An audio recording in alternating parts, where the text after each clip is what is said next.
Hello everyone, welcome to our channel I paper classes. Education is the key to success in life.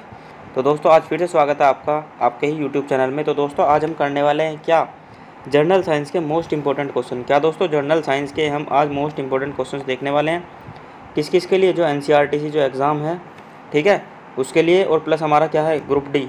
ठीक है दोस्तों, NCERT और group D दोनों के लिए बहुत ही इंपॉर्टेंट होंगे। ठीक है, तो उसके लिए आज हम MCQs करने वाले हैं। कितने MCQs होंगे? काफ़ी MCQs है, सारे ही प्रीवियस ईयर बेस्ड हैं। क्या है दोस्तों, प्रीवियस ईयर बेस्ड है। 50 क्वेश्चंस लिए हैं, आपको पता ही होगा, अच्छी संख्या है क्वेश्चंस की।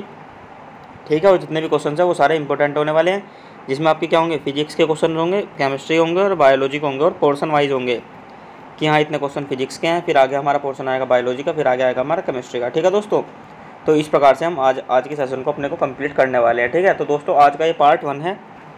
क्या है, पार्ट 1 हो जाएगा, जो हमारा किस किस के लिए हो जाएगा दोस्तों, NCERT स्पेशल तथा रेलवे के ऑल एग्ज़ाम्स के लिए, या ग्रुप डी हो या वो हमारा NTPC CBT 2 हो। ठीक है, तो सभी के लिए ही इंपॉर्टेंट हो जाएगा। तो आइए दोस्तों चलते हैं, स्टार्टिंग करते हैं सेशन को। और सेशन को स्टार्ट करने से पहले मेरी एक ही रिक्वेस्ट है कि जिन्होंने अभी तक हमारे चैनल को सब्सक्राइब नहीं किया है वो रेड बटन क्लिक कर लीजिए और चैनल को सब्सक्राइब कर लीजिए। ठीक है, ताकि आपको डेली नोटिफिकेशन मिल जाए। और दोस्तों अगर आपको इसकी PDF चाहिए तो आप हमारे टेलीग्राम चैनल को ज्वाइन कर सकते हैं, लिंक आपको डिस्क्रिप्शन में मिल जाएगा, आई पेपर क्लासेस के नाम से ही है। ठीक है, तो आगे चलते हैं। तो सबसे पहले कौन सा पोर्शन दोस्तों, फिजिक्स के है। क्या है दोस्तों, फिजिक्स के मोस्ट इंपॉर्टेंट MCQ करने वाले हैं, जो ग्रुप डी प्लस NCERT। ठीक है, इन दोनों के लिए इंपॉर्टेंट होंगे, तथा NTPC के लिए तो है ही हैं, क्योंकि रेलवे के लिए ऑल एग्जाम्स के लिए आते हैं। तो पहला प्रश्न आप देख पा रहे होंगे अपनी स्क्रीन पर। क्या है दोस्तों, वास्तविक वस्तु का आभासी प्रतिबिंब बनता है, a virtual image of a real object is formed. तो क्या है दोस्तों, आभासी प्रतिबिंब की बात हो रही है। आभासी मतलब क्या, इमेजनरी हो गया हमारा, इमेजनरी। ठीक है दोस्तों, तो इमेजनरी इमेज की बात हो रही है। A virtual image of a real object is formed, वास्तविक वस्तु है। ठीक है दोस्तों, रियल वस्तु है, इसका हम वर्चुअल इमेज बताने वाले हैं कि कहाँ पर बनता है। तो कहाँ पर बनता है दोस्तों, option B is the right answer, समतल दर्पण में बनता है। वास्तविक वस्तु का आभासी प्रतिबिंब समतल दर्पण में बनता है। ठीक है, किस में बनता है हमारा, समतल दर्पण में। ठीक है दोस्तों, समतल दर्पण में बनता है। आगे चलते हैं, आगे आप क्वेश्चन देख पा रहे होंगे। सेकंड क्वेश्चन है हमारा, क्या है, वास्तविक वस्तु का हमेशा सीधा प्रतिबिंब बनाने वाला दर्पण होता है। क्या है दोस्तों, कौन सी वस्तु है हमारी, रियल वस्तु है। ठीक है, कौन सी वस्तु है, रियल ऑब्जेक्ट है हमारा, और रियल ऑब्जेक्ट का हमेशा सीधा प्रतिबिंब बनाने वाला दर्पण होता है। There is always a mirror forming an erect image of a real object. क्या है दोस्तों, रियल ऑब्जेक्ट। तो कौन सा होता है दोस्तों, हमारा होता है समतल और उत्तल। ठीक है दोस्तों, समतल उत्तल। आगे चलते हैं, आगे आप देख पा रहे होंगे, इसका आंसर हो गया हमारा समतल उत्तल। ठीक है, आगे चलते हैं। ये है दोस्तों इसका राइट आंसर, ये रहा समतल उत्तल, क्योंकि उसमें क्या है हमारा, समतल उत्तल और अवतल है। ठीक है, तो इसका राइट आंसर कौन सा हो जाएगा, ऑप्शन डी। ठीक है, option D is the right answer, समतल और उत्तल में बनता है। ठीक है, वास्तविक वस्तु का। आगे चलते हैं, आगे आप क्वेश्चन देख पा रहे होंगे। क्या है, वास्तविक प्रतिबिंब की प्रकृति कैसी होती है। क्या पूछ रहा है दोस्तों, what is the nature of real image. मतलब रियल इमेज जो होती है ना, उसकी प्रकृति पूछ रहा है, नेचर पूछ रहा है किस टाइप की होती है। तो किस टाइप की होती है दोस्तों, उल्टी होती है। क्या होती है, उल्टा, उल्टा बनता है। ठीक है, जो वास्तविक प्रतिबिंब की प्रकृति होती है ना, वो उल्टी होती है। ठीक है दोस्तों, आगे चलते हैं, आगे आप देख पा रहे हैं क्वेश्चन नंबर 4 है, वस्तु से छोटा प्रतिबिंब बनता है, makes an image smaller than the object. वस्तु से छोटा प्रतिबिंब बनता है, तो किस में बनता है दोस्तों हमारा, वो बनता है हमारा उत्तल व अवतल में।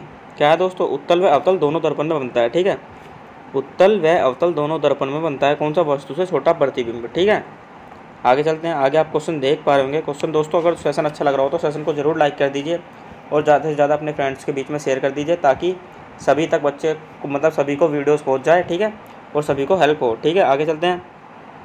प्रकाश के परावर्तन के नियम के अनुसार, according to the law of reflection of light. तो क्या है दोस्तों, प्रकाश के परावर्तन के अनुसार, ऑप्शन ए क्या है, आपतन कोण परावर्तन कोण से बड़ा होता है। क्या है दोस्तों, आपतन कोण परावर्तन कोण से बड़ा होता है। दूसरा ऑप्शन देखते हैं हमारा, आपतन कोण परावर्तन कोण के बराबर होता है। ठीक है, थर्ड ऑप्शन क्या है हमारा, आपतन कोण परावर्तन कोण से छोटा होता है। और फोर्थ है हमारा, सभी कथन सत्य हैं। तो कौन सा आंसर होगा दोस्तों इसका, जल्दी से कमेंट बॉक्स में जवाब दीजिए, कौन सा आंसर होगा। ए, बी, सी या डी? तो कौन सा होगा दोस्तों? Option B. क्या है दोस्तों? हमारा जो आपतन कोण है ना वो बराबर होगा परावर्तन कोण के। ठीक है, आपतन कोण परावर्तन कोण के बराबर होगा। किसमें? प्रकाश के परावर्तन के नियम के अनुसार। ठीक है, आगे चलते हैं। समतल दर्पण द्वारा बना प्रतिबिंब सदा होता है। The image formed by a plane mirror is always. मतलब समतल दर्पण द्वारा जो प्रतिबिंब बना होता है ना वो सदा कैसा होता है दोस्तों? सीधा और आभासी। कैसा होता है दोस्तों? सीधा और आभासी होता है। ऑप्शन इज सी हो गया हमारा इसका राइट आंसर। ठीक है, किसकी बात हो रही है दोस्तों? समतल दर्पण की बात हो रही है। याद रखना है दोस्तों, प्लेन मिरर। ठीक है, तो प्लेन मिरर द्वारा जो बनता है ना जो भी हमारा ऑलवेज जो फॉर्म्ड होता है ना इमेज, जो प्रतिबिंब बनता है वो हमारा कैसा होता है दोस्तों? सीधा होगा और इमेजनरी होगा, आभासी होगा। आगे आप क्वेश्चन देख पा रहे होंगे, आँख में प्रवेश करने वाले प्रकाश की मात्रा को नियंत्रित करता है। क्या है दोस्तों? आँख में प्रवेश करने वाले प्रकाश की मात्रा जो होती है ना उसको नियंत्रित करता है। Controls the amount of light and turning the eye. क्या है दोस्तों? Controls the amount of light and turning the eye. तो कौन करता है दोस्तों कंट्रोल? परितारिका। कौन दोस्तों? परितारिका। ठीक है, जो हमारी परितारिका होती है ना वो कंट्रोल करती है, मतलब जो लाइट पड़ती है ना लाइट की मात्रा को आँख में कंट्रोल करती है। ठीक है, आगे चलते हैं। आगे क्वेश्चन आप देख पा रहे होंगे, क्या है दोस्तों? सूर्योदय और सूर्यास्त के समय सूर्य का गोल दिखता है। मतलब सूर्य किस कारण से गोल दिखता है? क्या है दोस्तों? Sun appears round at sunrise and sunset. तो किसके कारण दिखता है दोस्तों? ऑप्शन देख लेते हैं क्या होता है। पहला है ए गोलाकार, दूसरा है घनाकार, तीसरा है अंडाकार, चौथा है चपटा। ठीक है दोस्तों, तो क्या कैसा दिखता है दोस्तों? चपटा। कैसा दिखता है? ऑप्शन डी, चपटा। ठीक है दोस्तों, आगे चलते हैं। आगे आप क्वेश्चन देख पा रहे होंगे, यदि दर्पण में बना प्रतिबिंब हमेशा सीधा आकार में वस्तु के बराबर है। क्या है दोस्तों? यदि दर्पण में बना प्रतिबिंब हमेशा सीधा है, आकार में वस्तु के बराबर है, तो दर्पण किस प्रकार का होगा? ये है क्वेश्चन। ठीक है, if the image formed in the mirror is always erect, equal in size to the object, then the mirror is. तो कौन सा होगा दोस्तों हमारा? हमेशा कौन सा होगा? समतल दर्पण। कौन सा होगा हमारा? समतल दर्पण होगा, जिसमें हमेशा सीधा बनेगा और वस्तु के आकार के बराबर बनेगा। ठीक है दोस्तों, याद भी रखना है, समतल दर्पण सीधा बनेगा हमेशा और वस्तु के आकार के बराबर। ठीक है, equal in size to the object. आगे चलते हैं। आगे आप क्वेश्चन देख पा रहे होंगे, क्वेश्चन नंबर 10 है हमारा। क्या है? समतल दर्पण के द्वारा बना प्रतिबिंब होता है। मतलब समतल दर्पण द्वारा बना प्रतिबिंब होता है। The image formed by a plane mirror is. दोस्तों जितने भी क्वेश्चन हो रहे हैं ना आपके लिए मोस्ट इंपॉर्टेंट है, PYQ बेस्ड है सारे। क्या है दोस्तों? प्रीवियस ईयर में सारे पूछे गए हैं कहीं ना कहीं। ठीक है, तो सारे ही क्वेश्चन फिजिक्स के मोस्टली आपके दर्पण से या हमारा दृष्टि दोष, निकट दृष्टि दोष, दूर दृष्टि दोष से, और ठीक है प्रकाश के परावर्तन, प्रकीर्णन, इनसे क्वेश्चन दो तीन चैप्टर ही हैं जिनसे क्वेश्चन ज़्यादा मतलब पूछे जाते हैं। ठीक है, फिजिक्स का पोर्शन जो है वो इनसे ही लग जाता है। तो क्या है दोस्तों, आप क्वेश्चन देख पा रहे होंगे, क्वेश्चन नंबर 10 है हमारा, समतल दर्पण के द्वारा बना प्रतिबिंब होता है। The image formed by a plane mirror is. तो कौन सा होता है दोस्तों हमारा? समतल दर्पण द्वारा बना प्रतिबिंब वास्तविक होता है या काल्पनिक होता है? उल्टा होता है या इनमें से कोई नहीं? तो कौन सा होता है दोस्तों हमारा? काल्पनिक होता है। ठीक है, समतल दर्पण द्वारा बना काल्पनिक होता है, मैंने आपको बताया। सीधा व आभासी। क्या दोस्तों? आभासी। तो इसे ही हम काल्पनिक भी बोल सकते हैं, इमेजनरी भी बोल सकते हैं। ठीक है, तो कैसा होता है दोस्तों? काल्पनिक होता है। आगे चलते हैं। अब आ चुके हैं हमारे केमिस्ट्री का क्वेश्चन। क्या है दोस्तों? केमिस्ट्री का पोर्शन स्टार्ट हो गया। ठीक है, स्पेशल ग्रुप डी या NCERT भी ले सकते हैं। मेरे हिसाब से तो सभी एग्ज़ाम्स के लिए इंपॉर्टेंट है, तो सभी की मतलब जितना अच्छा MCQ कर लेंगे उतना ही ज़्यादा फ़ायदा होगा एग्ज़ाम में। ठीक है, आगे चलते हैं। आगे आप क्वेश्चन देख पा रहे होंगे, पहला क्या है? लिटमस रंजक बैंगनी रंग का होता है जो निकाला जाता है। क्या है दोस्तों? जो लिटमस पिगमेंट होता है ना, पिगमेंट किसके लिए होता है दोस्तों? सबसे पहले पिगमेंट रंग वर्णक किसके लिए यूज़ किए जाते हैं? रंग प्रोवाइड करने के लिए। ठीक है, ये सभी को पता होगा, जिन्हें नहीं पता वो भी जान लीजिए। जो पिगमेंट होते हैं ना वो रंग प्रोवाइड करने के लिए ही प्रोवाइड करे जाते हैं, मतलब डाले जाते हैं। ठीक है, तो litmus pigment is purple in colour which is extracted from. तो किसके कारण होता है दोस्तों? लाइकेन। किसके कारण? लाइकेन के कारण होता है। लिटमस पेपर जो बैंगनी रंग का हो जाता है ना वो लाइकेन के कारण होता है। ठीक है, आगे चलते हैं। आगे आप क्वेश्चन देख पा रहे होंगे, शुष्क बुझा हुआ चूने पर क्लोरीन गैस की क्रिया से कौन सा पदार्थ बनता है? क्या है दोस्तों? शुष्क बुझा हुआ चूना जो होता है ना उस पर यदि हम क्लोरीन गैस की क्रिया कराएं तो कौन सा पदार्थ बनेगा? तो क्या है दोस्तों? Which substance is formed by the action of chlorination. Gas on dry scaled lime. तो कौन सा बनेगा दोस्तों हमारा? व्यंजक चूर्ण। कौन सा बन जाएगा? व्यंजक चूर्ण। यदि हम शुष्क बुझे हुए चूने पर क्लोरीन गैस की क्रिया कराते हैं ना, तो कौन सा पदार्थ बनता है हमारा? व्यंजक चूर्ण बन जाता है। ठीक है, आगे चलते हैं दोस्तों। एक क्वेश्चन मैं आपके लिए दे दूं, आप सभी कमेंट कर दीजिए कि जो व्यंजक चूर्ण होता है ना, उसका रासायनिक फॉर्मूला क्या होता है? क्या है दोस्तों? व्यंजक चूर्ण होता है, उसका रासायनिक फॉर्मूला सभी कमेंट में मेंशन कर दीजिए। ठीक है, आगे चलते हैं। आगे आप क्वेश्चन देख पा रहे होंगे, हल्दी, लिटमस पत्र आदि किस प्रकार का सूचक है?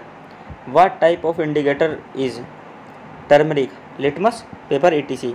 क्या है दोस्तों? हल्दी, लिटमस पेपर आदि किस प्रकार का सूचक है? तो किस प्रकार का सूचक है दोस्तों? प्राकृतिक प्रकार का। ठीक है, याद रखना, अच्छा क्वेश्चन है। ठीक है, इंपॉर्टेंट क्वेश्चन है। जो हल्दी, लिटमस पत्र आदि किस प्रकार का सूचक होता है? प्राकृतिक प्रकार का, नेचुरल होता है। ठीक है, आगे चलते हैं। आगे आप क्वेश्चन देख पा रहे होंगे, अपच का उपचार करने के लिए निम्न में से कौन सी औषधि का उपयोग होता है?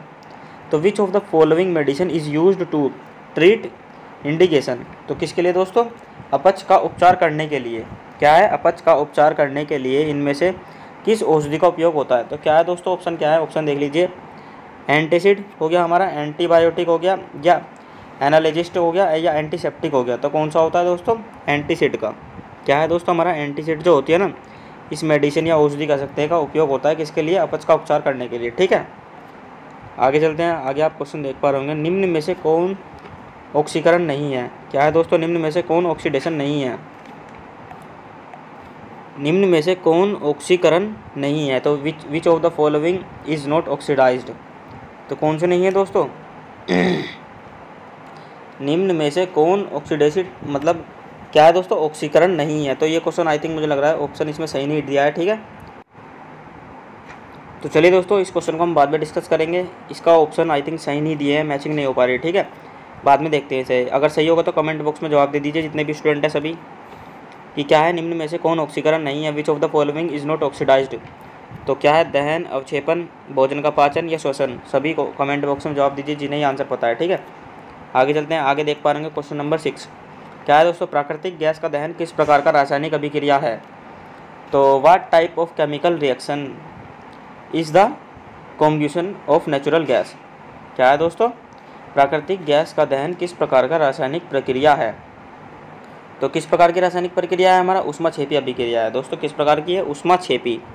दो अभिक्रियाएं होती हैं, आप सभी को पता ही है, ऊष्माशोषी, ऊष्मा का ग्रहण करने वाली, ऊष्माक्षेपी, ऊष्मा का उत्सर्जन करने वाली। ठीक है, तो कौन सी अभिक्रिया है ये? हमारी ऊष्माक्षेपी अभिक्रिया है। ठीक है, आगे चलते हैं। आगे आप क्वेश्चन देख पा रहे होंगे, क्या है दोस्तों? कॉपर चूर्ण को वायु में गर्म करने पर उसके सतह पर कॉपर ऑक्साइड की एक परत जम जाती है।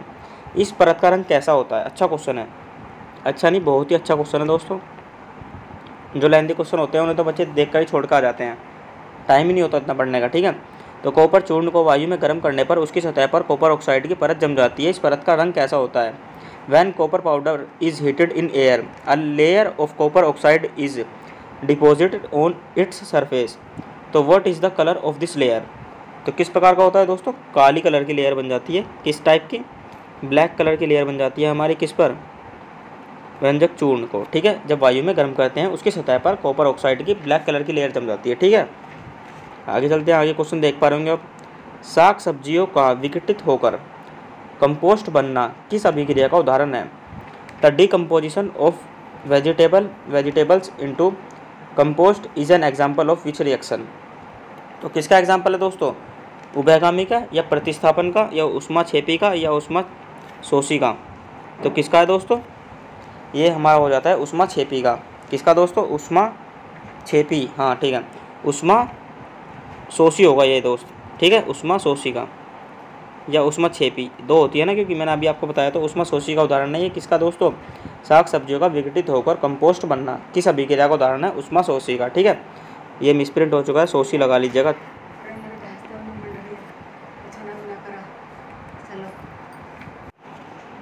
ठीक है दोस्तों, आगे चलते हैं। आगे आप क्वेश्चन देख पा रहे होंगे, क्या है? सोडियम हाइड्रोक्साइड का पीएच मान लगभग होता है। क्या है दोस्तों? Sodium hydroxide. क्या होता है इसका रासायनिक फॉर्मूला? NaOH। ठीक है, सोडियम हाइड्रोक्साइड का पीएच मान लगभग क्या होता है? The pH value of sodium hydroxide is approximately. तो क्या होती है दोस्तों? 14। ठीक है, 7 से ऊपर क्या होता है हमारा? बेसिक हो जाता है, और 7 से नीचे क्या हो जाता है हमारा? वो हो जाता है अम्लीय हो जाता है। ठीक है, तो क्या होता है दोस्तों, सोडियम हाइड्रोक्साइड का पीएच मान लगभग क्या होता है, 14 होता है, ठीक है।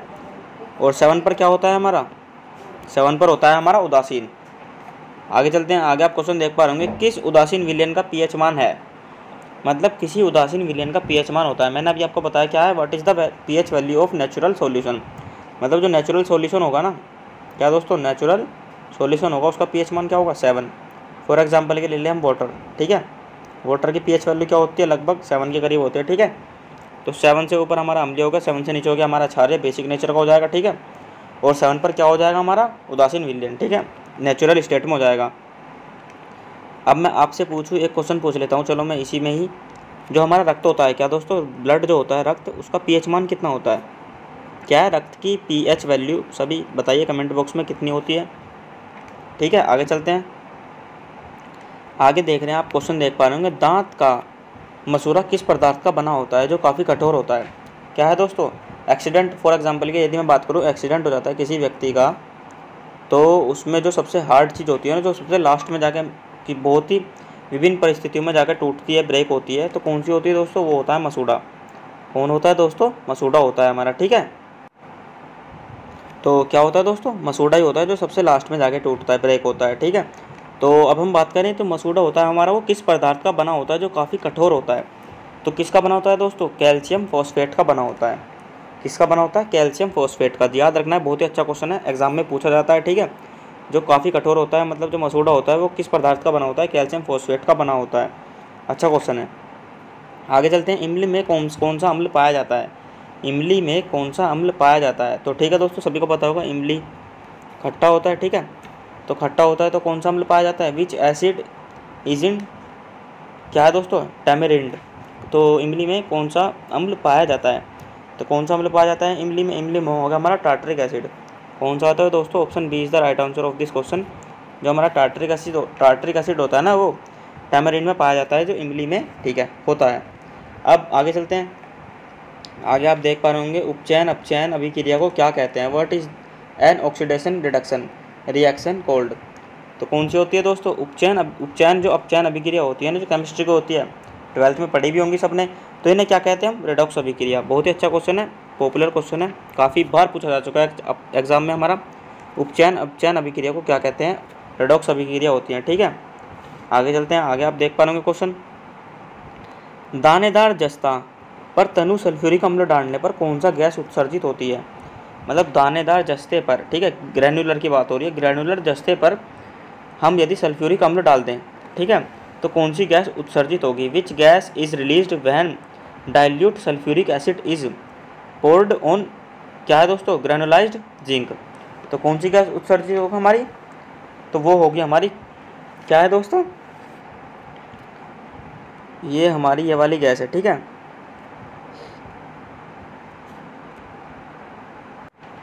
कौन सी है दोस्तों हमारी, ये हमारी H2 गैस हो गई, ठीक है। H2 गैस कौन सी है इसमें से, H2 गैस, तो हाइड्रोजन गैस हो गई दोस्तों, ठीक है। हाइड्रोजन गैस फॉर्म होती है जब ये दानेदार जस्ते पर हम तनु सल्फ्यूरिक अम्ल डालते हैं ना, तो हाइड्रोजन गैस फॉर्म्ड होती है, ठीक है। आगे चलते हैं, आगे आप क्वेश्चन देख पा रहे होंगे, सूर्य प्रकाश की उपस्थिति में पौधे CO2 और जल से अपना भोजन तैयार करते हैं, ठीक है। तो ग्लूकोज मतलब तैयार करते हैं, यह कौन सी अभिक्रिया है, मतलब जो सूर्य प्रकाश की उपस्थिति में CO2 ग्रहण करके जो अपना भोजन तैयार करते हैं, तो वह कौन सी अभिक्रिया मतलब प्रक्रिया कहलाती है, तो कौन सी कहलाती है दोस्तों, सभी को पता होगा, प्रकाश संश्लेषण। क्या दोस्तों, प्रकाश संश्लेषण के तहत जो पौधे होते हैं ना, मतलब जो वो सूर्य के प्रकाश की उपस्थिति में CO2 को ग्रहण कर अपना भोजन तैयार करती हैं, ठीक है। आगे चलते हैं, आगे आप क्वेश्चन देख पाएंगे, बायोलॉजी के क्वेश्चन स्टार्ट हो चुके हैं, ठीक है। तो दोस्तों सेशन अच्छा लग रहा हो ना, तो लाइक कर दीजिए और शेयर कर दीजिए ज़्यादा से ज़्यादा लोगों तक, और हमारे चैनल को सब्सक्राइब कर लीजिए दोस्तों। ये है आपका पार्ट 1, ठीक है। क्या है दोस्तों, पार्ट 1 है हमारा, जिसमें हमने 50 क्वेश्चन की सीरीज स्टार्ट करी है, जो ग्रुप डी NTPC और हमारे NCERT स्पेशल है, ठीक है। तो ग्रुप डी वाले तो सभी के लिए स्पेशल है, क्योंकि ग्रुप डी में साइंस का बहुत ज़्यादा वेटेज है। क्या दोस्तों, जो हमारा ग्रुप डी है ना, उसमें साइंस का बहुत ज़्यादा वेटेज है, अच्छे खासे नंबर में आता है, तो सभी अच्छे से देख लीजिएगा और शेयर भी कर दीजिएगा, ठीक है। निम्नलिखित में से किसके द्वारा दूध खट्टा होता है, क्या दोस्तों, निम्नलिखित में से किसके द्वारा दूध खट्टा होता है, which of the following milk makes milk sure. तो किसके कारण होता है दोस्तों, बैक्टीरिया के कारण। किसके कारण, बैक्टीरिया के कारण दूध खट्टा होता है। आगे चलते हैं, निम्नलिखित में से कौन सा रोग जीवाणु संक्रमण के कारण होता है? निम्नलिखित में से कौन सा रोग जीवाणु के कारण होता है? तो which of the following disease is caused by bacterial infection? तो कौन सा होता है दोस्तों? कुष्ठ रोग होता है। कुष्ठ या कुष्ठ, कौन सा दोस्तों? कुष्ठ रोग जो होता है ना वो बैक्टीरियल इन्फेक्शन है। कौन सा दोस्तों? बैक्टीरियल इन्फेक्शन है। आगे चलते हैं। सर्वप्रथम विषाणु की खोज किसने की थी? सर्वप्रथम विषाणु की खोज क्या है दोस्तों? वायरस की खोज किसने की थी? तो किसने की थी दोस्तों? सर्वप्रथम इवानोवस्की ने। किसने दोस्तों? इवानोवस्की ने सर्वप्रथम विषाणु की खोज की थी। ठीक है, आगे चलते हैं। चेचक के टीके का विकास किसने किया था? बहुत ही अच्छा क्वेश्चन है दोस्तों, कई बार पूछा जा चुका है। सबसे पहले टीके का विकास किसने किया था? जो हमारे कौन थे? Edward Jenner. किसने किया था? एडवर्ड जेनर जो हैं इन्होंने सबसे पहले वैक्सीनेशन मतलब टीके का आविष्कार डेवलप किया था। जो किसका था दोस्तों? स्मॉल पॉक्स का टीका था, चेचक। ठीक है, चेचक को क्या कहते हैं? स्मॉल पॉक्स कहते हैं इंग्लिश में। तो vaccine for small pox was developed. तो कौन थे दोस्तों? वो एडवर्ड जेनर। ठीक है, इन्होंने ही चेचक का टीके का विकास किया था और सबसे पहले टीके का विकास भी इन्होंने ही किया था। आगे चलते हैं। दूध से दही के रूप में जमने का कारण है। बहुत ही अच्छा क्वेश्चन है दोस्तों, सिलेक्टेड क्वेश्चन है। What is the reason for the curdling of milk? क्या है दोस्तों? मतलब दूध से दही के रूप में चेंज हो जाना, यह किसके कारण होता है? तो किसके कारण होता है दोस्तों हमारा? ये हमारा होता है लैक्टोबैक्टीरियम या लैक्टोबैसिल्स के कारण। ठीक है दोस्तों, लैक्टोबैसिल्स के कारण होता है। Option number A right answer हो जाएगा इसका। ठीक है, क्या? Option number A, lactobacillus. जो लैक्टोबैसिल्स होता है ना, उसी के कारण ही दूध हमारा दही के रूप में परिवर्तित हो जाता है। दूध हमारा दही के रूप में परिवर्तित हो जाता है। ठीक है, निम्न में से कौन स्वपोषी होता है? तो which of the following is autotrophic? क्या है दोस्तों? ऑटोट्रोपिक। निम्नलिखित में से कौन स्वपोषी होता है? कौन होता है दोस्तों? शैवाल, विषाणु, कवक या प्रोटोजोआ? कौन होता है दोस्तों? शैवाल, विषाणु, कवक या प्रोटोजोआ? तो कौन सा आंसर हो जाएगा इसमें हमारा? शैवाल। तो शैवाल होते हैं ना वो स्वपोषी होते हैं। क्या होते हैं दोस्तों? स्वपोषी होते हैं। ठीक है, आगे चलते हैं। टिक्का रोग किसमें होता है? कौन सा रोग है दोस्तों? टिक्का। तो इन हुम डज टिक्का डिजीज अकर? तो किसके कारण होती है दोस्तों? टिक्का जो हमारी डिजीज होती है ना वो मूंगफली के कारण होती है। किसके कारण? मूंगफली के कारण होती है। ठीक है, टिक्का डिजीज। अच्छा क्वेश्चन है, याद रखना है सभी को। HIV द्वारा होने वाला रोग कौन सा है? तो the disease caused by HIV। ठीक है, HIV। सबसे पहले बात करते हैं हम इसकी फुल फॉर्म की। तो फुल फॉर्म का जवाब दीजिए सभी कमेंट में, सभी को पता होगा HIV की फुल फॉर्म क्या होती है। ठीक है, तो HIV द्वारा होने वाला रोग कौन सा है? अब यदि मैं बात करूँ HIV द्वारा होने वाला रोग कौन सा है, तो कौन सा है दोस्तों? आतशक। Option number C. क्या है दोस्तों? आतशक जो रोग है ना वो HIV के कारण होता है। ठीक है, आतशक रोग जो होता है वो HIV के कारण होता है। मैंने अभी ऊपर एक क्वेश्चन पूछा था, क्या है दोस्तों? रक्त का pH मान। तो क्या होता है दोस्तों? रक्त का pH मान होता है 7.4। ठीक है, 7.4, ना ही ऊपर ना ही नीचे, 7.4 होता है। ठीक है, आगे चलते हैं। आगे आप क्वेश्चन देख पा रहे होंगे। निम्नलिखित में से कौन सा रोग विषाणु के कारण होता है? तो which of the following disease is caused by virus? Caused by a virus. तो कौन सा रोग होता है विषाणु के कारण? चेचक। क्या है दोस्तों? स्मॉल पॉक्स जो होता है, जिसके खोजकर्ता कौन है? स्मॉल पॉक्स का टीका जो खोजा था एडवर्ड जेनर ने, मैंने अभी ऊपर बताया आपको। ठीक है, स्मॉल पॉक्स का, चेचक का। तो चेचक किसके कारण होता है? विषाणु का कारण होता है। ठीक है, वायरस है। ठीक है, एक प्रकार का। तो आगे चलते हैं। आगे आप देख पा रहे होंगे किस शैवाल से आयोडीन प्राप्त होती है? किस शैवाल से आयोडीन प्राप्त होती है? तो किससे होती है दोस्तों? लेमिनेरिया। क्या है दोस्तों? Iodine is obtained from which algae? तो किसके कारण होती है? Option number D is the right answer of this question, laminaria. Laminaria के कारण होती है शैवाल में आयोडीन की प्राप्ति। ठीक है, लास्ट क्वेश्चन आप सभी के लिए छोड़ के जा रहे हैं। कितने क्वेश्चन है अभी? क्वेश्चन और भी आई थिंक। तो आगे चलते हैं। क्या है दोस्तों? हाइड्रोफोबिया रोग उत्पन्न होता है। क्या है? हाइड्रोफोबिया रोग उत्पन्न होता है। तो दोस्तों चलो आप इन दोनों क्वेश्चन के जवाब दीजिए, कमेंट में जवाब दीजिए। कितने लोग एक्टिव है पता तो चले कम से कम। तो हाइड्रोफोबिया जो रोग है ना वो किसके कारण होता है, ये आपको जवाब देना है कमेंट बॉक्स में। क्या है? हाइड्रोफोबिया इज कॉज्ड बाय, याद रखना सभी को जवाब देना है। आगे चलते हैं। निम्नलिखित में से किसमें एंजाइम्स नहीं होते हैं? क्या है दोस्तों? विच of the following does not contain enzymes? तो निम्नलिखित में से किसमें एंजाइम नहीं होते हैं? विषाणु, जीवाणु, शैवाल या लाइकेन? सभी जल्दी से कमेंट बॉक्स में जवाब दे दीजिए। ठीक है, मैंने आपको 50+ क्वेश्चंस कराए हैं, ठीक है दोस्तों। तो कमेंट जल्दी से भर दीजिए, 50+ क्वेश्चंस कराए हैं और सारे ही क्वेश्चंस जो है ना सिलेक्टेड क्वेश्चंस हैं, एग्ज़ाम में पूछे गए हैं बार बार, ठीक है। तो सारे ही क्वेश्चन प्रीवियस ईयर से उठाए गए हैं, चाहे वो हमारा NTPC हो, चाहे वो हमारा ग्रुप डी हो, ठीक है। तो जितने भी क्वेश्चन है इंपॉर्टेंट है, चाहे वो हमारा DFCC IL ही क्यों ना हो, ठीक है, उनमें भी काफ़ी क्वेश्चन पूछे जा चुके हैं इनमें से। तो आप सभी को पता ही होगा कि डिजीज़ से हमारे क्वेश्चन आते हैं, एक ना एक क्वेश्चन सभी एग्ज़ाम में पूछा जाता है रोगों से। तो दोस्तों जितने भी क्वेश्चन थे इंपॉर्टेंट थे। अगर आपको सेशन अच्छा लगा हो तो लाइक ज़रूर कर दीजिए और शेयर कर दीजिए सभी को, और हमारे चैनल को सब्सक्राइब कर बेल आइकन प्रेस कर लीजिए ताकि आपको डेली नोटिफिकेशन मिल जाए। और डेली आपको इसी टाइम आपको कल को इसका पार्ट 2 मिलेगा। उनचो दोस्तों पार्ट 2 कल को दोस्तों मिल जाएगा इसका, ठीक है। रेगुलर क्लास होगी, ये ग्रुप डी की साइंस हो गई हमारी, ठीक है। तो फाइनल दोस्तों आज की वीडियो में इतना ही, मिलते हैं कल, धन्यवाद।